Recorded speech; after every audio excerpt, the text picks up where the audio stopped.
All right, I'm coming to you from the Best Places to Work conference in Santa Barbara, and I'm joined by Greg Harris of Quantum Workplace. Greg, thanks for joining us. Hey, this is a great time. Thank you. Now, Greg and I had a session this morning that was focused on the traits of great workplaces.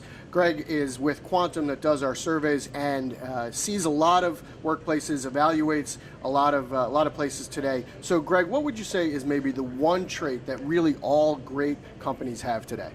We think probably the most consistent difference between great workplaces and everybody else is a commitment that the leadership teams of those great workplaces have to being a great workplace. That sounds redundant, but we heard it today. We heard one person say, the CEO of a company say, I care about two things. I care about creating a great culture and making money.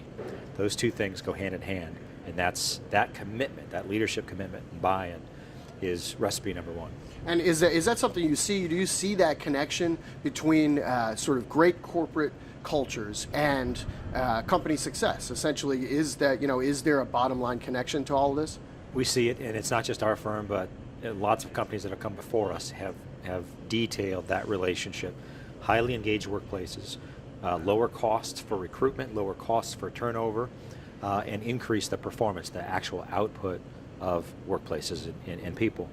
And so those two things together create higher revenue, higher growth rates, higher stock prices. We issue a report that shows those ROIs every year.